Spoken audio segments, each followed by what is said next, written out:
Instead of making the wealthy pay their fair share, some Republicans want Medicare and Social Security to sunset. I'm not saying it's a majority. Let me give you, anybody who doubts it, contact my office. I'll give you a copy. If we really want to talk about the debt and spending, it's the entitlements program that's 70%. I'm not politely not naming them, but it's being proposed by some of you. You know, I remind you that Rick Scott from Florida, the guy who ran the U.S. Senate campaign, has a plan. I got his brochure right here. Recently put out an 11-point plan to rescue America. All federal legislation sunsets in 5 years. So that would raise taxes on half of Americans and potentially sunset programs like Medicare, Medicaid, and Social Security. Well, John, that's, of course, the Democrat talking points. It's a No, it's in the plan. It's in the plan. Folks. It will be my objective to phase out Social Security, to pull it up by the roots and get rid of it. That's why I'm doing this, to get rid of that. Medicare and Medicaid are of the same sort. Oh, they were scrambling after the president called out these Republicans that are looking to sunset and eliminate Social Security and Medicare for the sake of more cash for their own people, not the American people. Now they've been called out. They denied these things over and over and over again, except they forgot that there's this thing called video. They forgot that they put their plans down on paper. I mean, I guess not real paper. They also put that on the internet, easily accessible for anyone to get to.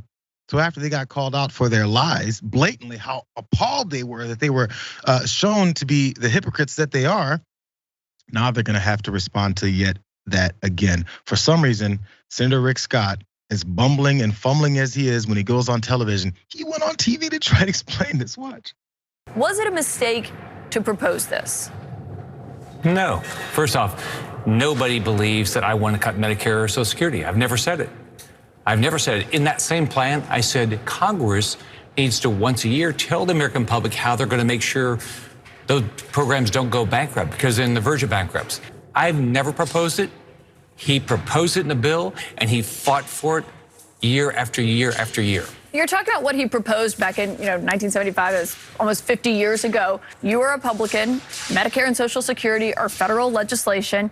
And you said if it's worth keeping, Congress can pass it again. But no one, I don't think, has confidence that if something comes up for a vote every 5 years, that Congress is going to be able to make sure it stays.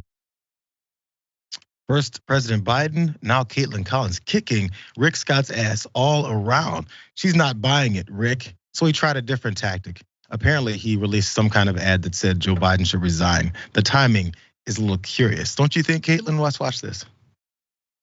President Biden is coming to your state today. You've put out a new ad saying that he should resign. What is behind your call for the president to resign? He's a failure. He's a complete failure. He's been a complete failure, and now he lies about what I want to get done, and I don't appreciate it. But does this have to do with the president invoking a proposal you made that has caused backlash among your own party in his State of the Union address on Tuesday night? Is that behind your call for him to resign? No, it's his failures. I mean, think about it. Inflation, gas prices. Look at the border. I mean, why couldn't he make sure that Putin didn't invade Ukraine? There's all sorts of things he's failed at. You think it's the president's fault that Putin invaded Ukraine? He didn't do enough to deter him.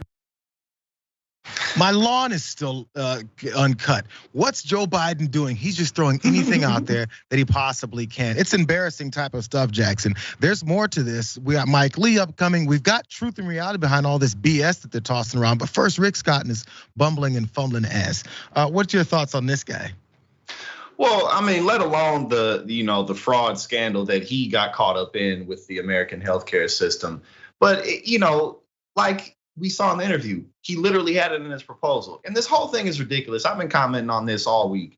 It just, for the Republicans to pretend like cutting Social Security and cutting social spending programs hasn't been on the forefront of their agenda for decades. Because there's an entire portion of the Republican Party that's really just like private business tycoon type of ideology. And then you have the working class who stick more to like populist type of rhetoric.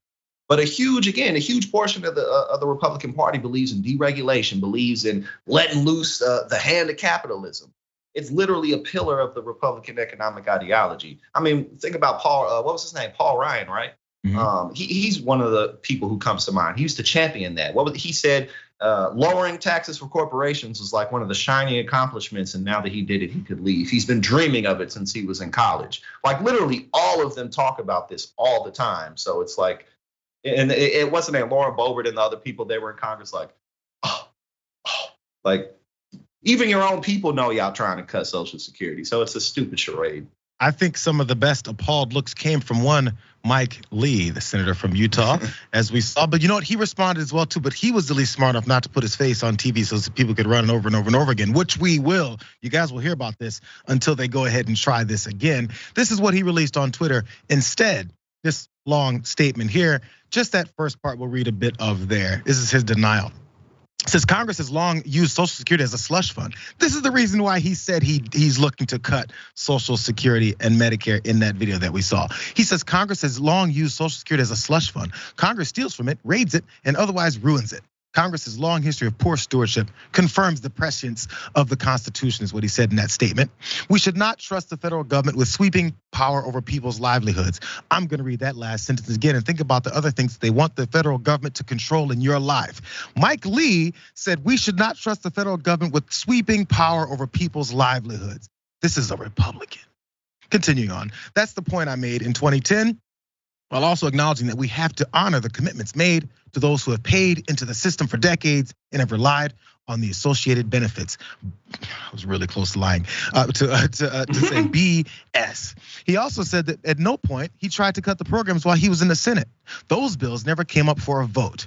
However, Lee went on to say that no Republican has proposed cuts to Social Security and Medicare as part of the debt ceiling debate. I'm gonna read that last sentence again.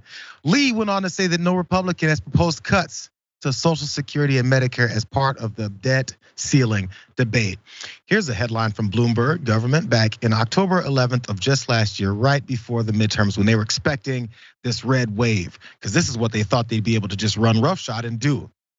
Entitlement spending cap plans linked by GOP to debt limit deal. Hey, you don't believe it? Here's some parts from that article.